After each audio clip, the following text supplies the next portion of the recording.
So Mike Stan listens to me and he's like, woo, who is this bass player who can sing and play like this? So after the gig, like he's telling me I could barely even speak English. So he tells me, because Cameroon, he's the French side of Cameroon. Yep. So he's like, so Mike Stan tells me, you know the advice I can give you? Move to New York. That's the only thing I can tell you. No way. So I'm giving you the exact same advice. I think you need to move to New York. Aroro, no way. I think New York is gonna grow you up, and it's gonna challenge you, but you need to get yourself to New York. No, this is where that seed was planted. Absolutely. It's Richard Bonner. No way. Yep. I knew that eventually I'll find myself in New York, but he's the one, and you're so serious. I usually say sometimes God just uses some people you least expect, and you're so serious. He looked at me straight in the eye, like, you need to get yourself to New York, and he said it's going to challenge you. You are going to grow. This is crazy. Yep. Oh yeah, it's Richard Bonner. You know, I say the dots connect, but this is insane. It's Richard Bonner. Because now you're speaking as somebody who's just landed from New York less than a week ago. Yep. Where that home is. Yep. And where it is doing this thing. Yep. And Richard Bonner, I remember you in Kijiji. That's where I heard about Richard Bonner. I knew none of these guys. The Richard Bonner. Richard Bonner, Israel, Jonathan Butler. Yeah, he's even the one. At Piano in Voice, you guys sing No Woman No Cry. Yeah, because the version for Jonathan Butler. Yes. Yeah. So now Richard Bonner is in that, as you're saying, that click. So he's telling me that. So I was like, wow, okay. Now it didn't occur to me at that time, but I was like, hey, if he's telling me this, so I was like, okay, let me mull on it. Of course, the festival is over, and then we do All That Jazz in 2014, and Kijiji was involved. The one for Jacob Asio. And I think by that time, that's when I started feeling a bit jaded. Because I was like, I've given so much to this industry, but it has never really given me back. Because at this time, I'm not sure whether Safaricom will take me back to be a musical director. And this is what I want to do for the rest of my life. I want to be a touring musician. I want to play in those stages. I want to grow. So in my mind, I'm starting to get frustrated. I'm like, that's what I want to do. I don't want to leave. I'm like, yes, I can work, I can climb the ranks in radio, I can find myself doing something that is related, but that's not who I am. At the core, I play music. That's when I was like, I think Richard Bonner is right. I think I need to move to New York. What? I think I'm going to move to New York. I don't know how, but I'm going to do that. So at that time, I just gotten into I won't say management, but more like an artist developed, like RK now, his company was kind of managing me in that sense. I think we had done that in 2013, I think. So he's the one I went and told. I told him, hey, RK, I don't want to wait too long till I get so jaded that I even start hating this art itself. Because that can happen. You can get to the point where you're so jaded that you start blaming the thing that brought that feeling. So like, let me make a move before I just give up. So I spoke to RK and I told him I want to move. I want to move to the States. Then he tells me, apparently, even me, I want to move. Exactly. Even RK was the same place. Yeah, he was in the same place. And even for him, I felt it because RK has done so much for the industry, but just feel like, and it's the thing that I think even Modoni spoke at length about. And Boniface Mwangi, from a different perspective. Yeah, and it's what I'd said before, like, what is it about the arts in this country? Why doesn't it, I'm like, so because I looked at where I'd be, because at that time I was 35, where will I be even in 5 years or even 10 years? 10 years from now? Will I be that guy who just used to be a musician who got into, does other things that are related and probably may give me a good salary and I may be okay, but I'm just so upset and bitter because I just can't live out the thing that I love to do. So the path for moving to the States started immediately. I did not even wait. I'm like, what am I waiting for? So the first idea was for me to go and be like a scout and see how the US works, probably go take a visitor's visa, go to clubs, see how it is. But it's so interesting that when I was applying for the visitor's visa, I saw there immigrants. You know, when you're going to the States, there's non-immigrant and immigrant. So I clicked. I'm like, so what did it take to live in the US? So I clicked immigrant. So it gives there, I'm like, oh, there are all these things that you can qualify. Then I saw sports, artists, and me. Let's go there. So I'm like, oh, extraordinary ability. Or like, oh, so there's 6 criteria that I have to fill. So I looked at it. I'm like, I qualify. No way. Yeah. I'm like, out of these 6, you need 3. I'm like, I qualify not 3. I qualify 6. All of them. Yeah. So I went and told my wife, I think let's move to the States. I am actually considering going. Let's move. Richard Bonner was right. Let's go. Let's pack our bags and go look for something else to do. And then I hence started me sending papers, finding out how it happens. So I applied for it. But then it took a while. Yeah, because it's not straightforward. Like, in fact, from the moment you started, it took you like 4 years. 3 years. 3 years. And now in between the 3 years, that's when now the jadedness now is like it showed up a big one. Because now my mind is like it had already started shifting. So 2014, I got an opportunity to travel to Israel via because Yuval Cohen, who is one of the artists at the Safaricom Jazz Festival, was from Israel, and he came to the festival via the Israeli embassy government. Sorry, and so they asked. I got an email like this showcase where they meet all festival organizers show up so that they can buy talent. It's like you know the way you have this thing for. What do you call it? The thing that happens at the beginning of the year with Mike Strano. This showcases that happens at what is it called? Where they have stages. What do you call it? Not Kenya Music Week. Is it Kenya Music Week? Yeah, is it the one? The one at Sarit. Yeah, that's Kenya Music Week. So now they have others that they call expos, but instead of it being like so many other fields of music, but these are strictly performers and agents, bookers, festival. So you're going. They plan on this showcase where it's Israeli artists. So there's some that are done in Israel, others in Europe. In many countries, they have got these expos. So I went for that one. I was invited to go for that one because I'd been a musical director at Safaricom Jazz Festival, and then because of my work at All That Jazz, I went for that one in 2014. And at this time, has Koroga started? It has started. Yeah. So. And that's when I started getting into the workings of festivals. Because I was like, okay, I can't deny that this is the thing that I can do, but I don't concentrate on it, but at least I know how to curate festivals. Because now with Koroga, I came in as their technical director. Like anytime, like the stage, artists, lighting, like whatever the setup, just make sure that everything happens, riders. So that's what I do.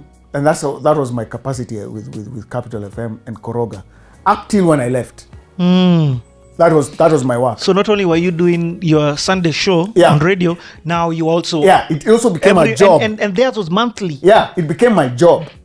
It became part of my JD. So I'd have to attend because I was passionate and also looking for other sources of income. You know, it came with more sources. They bumped up your pay. Yeah. Okay. Now it's other work that I'm doing. Yep. And it's a lot of work being at the ground, set up. Just it's ridiculous. And so festivals are a lot of work. Yep, that's true. But you see the advantage that Capital has is that they're radio. They've got all these brands, so they may not necessarily feel that pain of as an independent, like the way myself or Mudhoni would do it. A big festival organizer would do. It's so that they have that advantage. That's and also they've got the noise from radio. Yeah, of course. Marketing alone is huge in terms of attendance. So it just worked for them. But it's sort of like, okay, this is something I can do.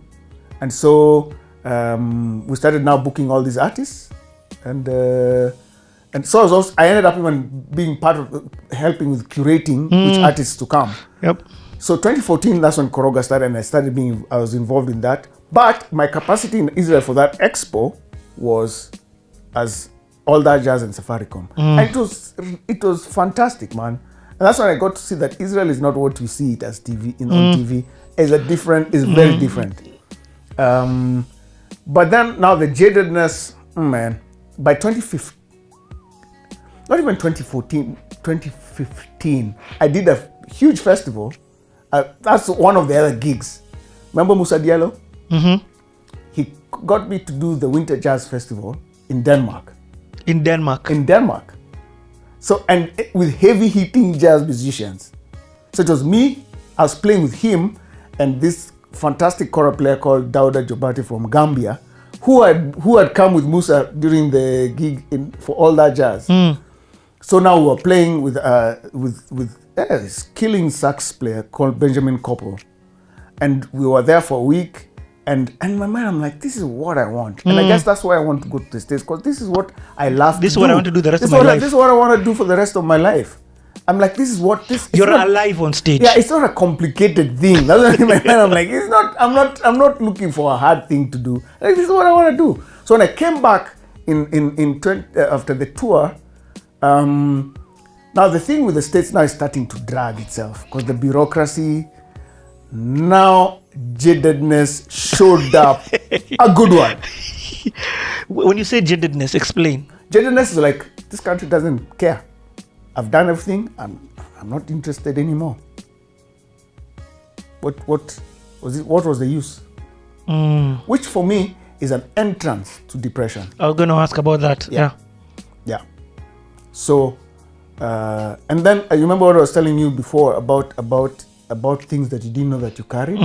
So this become triggers. You're like, what's wrong with my life? How come you start getting into that rabbit hole. Like, okay, what's wrong with my life? Okay, how come this thing's not giving me what I want? I've done so much. I'm like, it's not, you give yourself those conversations in your head. I'm like, it's not a complicated thing. I just want to tour, man. I'm like, is it so hard? I've written to all these festivals. No one is writing back to me. This Kenya. Well, man, what else can I give? What else can I tell this place that I am legit? I just want to play music. That's what I want. That's what jadedness is. So now the problem is that now it starts eating you up. Yep. You wallow in it. It becomes a... Yeah. It starts consuming you. And of course now, 2015, another connection happens. Yes. Not South Africa. Now, in terms of South Africa, now I started really pouring myself into South African jazz. Because I was like, I need to listen to artists who are like me, who are young, who are about my age, slightly younger. And then I got online and I started, before even streaming, that's just before Apple Music had come out. So I was like, who are these guys? So I found some fantastic artists, like there's a guy called Duduzo Makatini, some guys who are just like, South Africa is a scene. They have a club called The Orbit in Johannesburg. I'm like, if South Africa have it, man. I'm like, they have it. I'm like, this is what I want to do. Are we behind as a country? No, we're not behind. It's just that, as I said, creativity. We don't see the point. We see the point of putting high rises. We see the point of doing all these other projects. IT, we see the point of that. But what's the point? That's the thing. What's the point of art? I get it. And that's how my jadedness started happening. Because I was like, and then now it started making me anxious because I'm like, this America thing has to work. Okay. Which on hindsight, I shouldn't have done that. Because sometimes you can't put all your eggs in one basket. But then now anxiety is pumping up. I'm saying this place doesn't work. More anxiety. This place doesn't work up. You see how I'm setting myself up for major mental madness. You said you were about to say something before I cut you off. You said, and then... Yes. Safaricom bring Kakuelam at the end of the year 2015. Are you musical director? No. But because of my association with them and also working at Capital, I got an inning because I'd worked before. Why did they call you back as music director? They feel they had done I don't know why. I don't have any reasons. I can't tell you why they didn't call me back. But they decided to go with Kavuza. Okay. Yeah, who was at the time my assistant, an assistant director. So they're like, okay, like it's fine, she can do, and she's fantastic at what she did. So from 2014, I only did one. You only did one? Yeah, the first one. So I never did, and I think that's what started making me upset. You know, so like I was like, man, you know, that's when I was like, for real, you know. And then Kakwelam shows up, and then I'm like, Kakwelam, the one who Kanji brought the CDs in Kenya, finally, you know. And so I had to make a move. You know, like, Make a move. Yeah. 2015 is when now Sauti Soul are starting to work on their other album, Live and Die in Africa. So now I'm involved in the sessions. Polycarp calls me and tells me there's this gospel song called Kuliko Jana. Can you come and play some keyboards on it? So, by the way, let me say this. Yeah. I love that version with keys. I know the video has the a cappella version. Yeah. For me, the one that malizes me. Is the one with keys. And you know why? Those Jesus keys. I feel yeah. a certain way. Yeah. There's, as I said, I'm just a vessel, man. So I did the sessions, and when they played it for me, because even I'd started now having this relationship with Sauti Soul. Because some Blankets and Wine, I was their keyboard player. So a couple of the shows that they do all over Nairobi, I was playing keys for them. So, and I had Sauti Soul, man. They are for a couple of years I was playing keys every so often with them.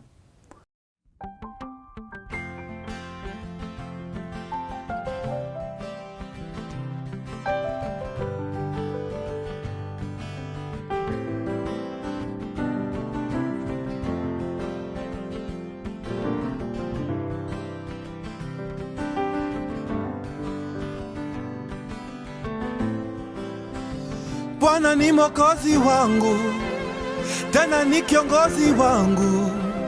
Ananipenda leo kuliko jana. Baraka zake hazikuishi, si kama binadamu wabadiliki. Ananipenda leo kuliko jana. Kuliko jana, kuliko jana. Yesu nipende leo kuliko jana. Kuliko jana, kuliko jana. Yesu nipende leo kuliko jana. Na kuomba Mungu uwasamehe. Wangalijua jinsi unavyonipenda mimi, wasingenisema. Na maadui wangu na waombe maisha marefu, wazidi kukuona ukinibariki.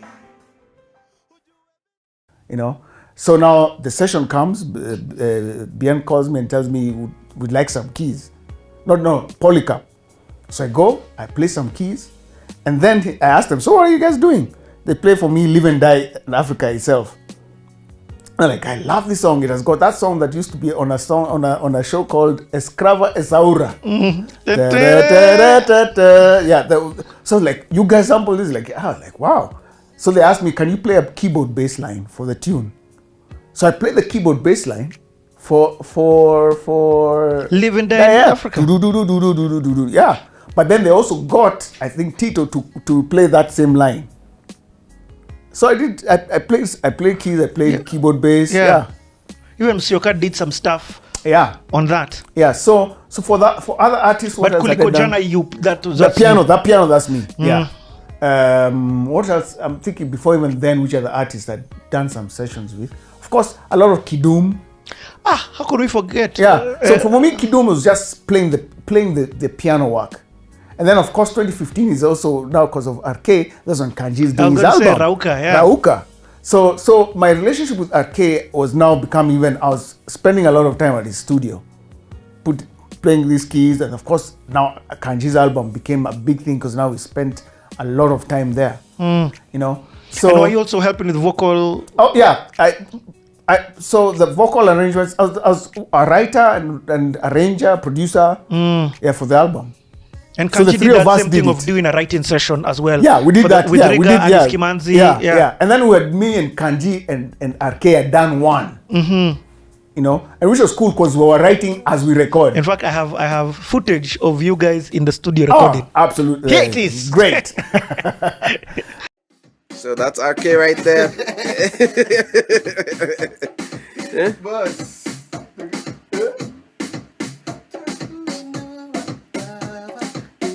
That's it. That's shikad. That's shikad. It's just attracted.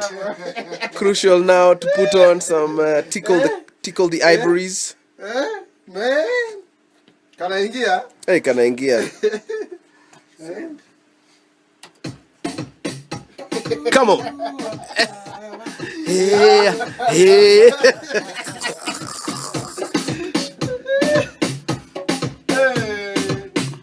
Yani? It was so easy to write, Bana. What? I don't know where you are.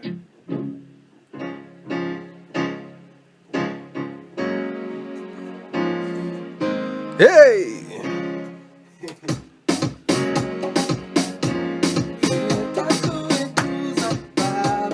Hey, hey. Hey, hey. Mfalme wa wafalme.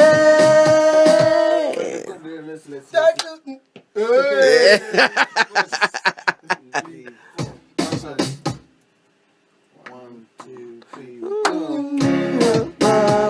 Hey. Hey, hey.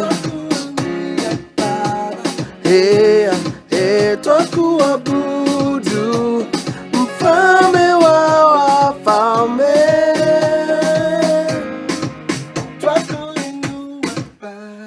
Paste that. Okay. Oh, you don't cut? I've cut it. No, don't. Oh, you cut it at the right. Yeah, okay. I'll cut it. This is bad. In songwriting purposes. Papuses. Now nipatie kabisa nikuonyeshe my idea. Those are nice bases of yours.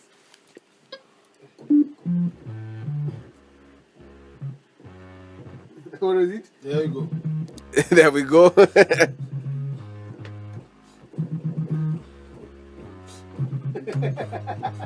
Hey! Let's go. 1, 2, 3, 4.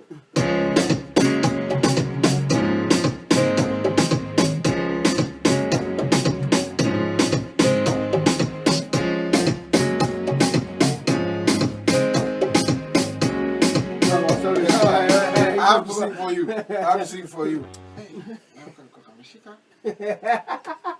Atafanya tu.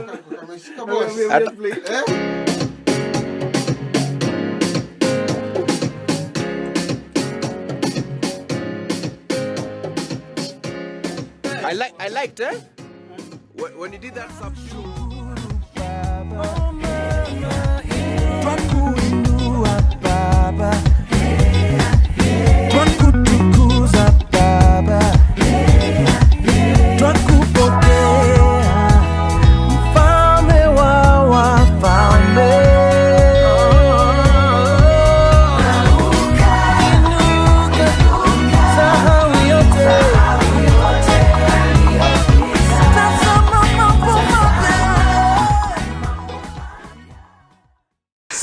So Kakwelam comes for the gospel according to jazz in Nairobi.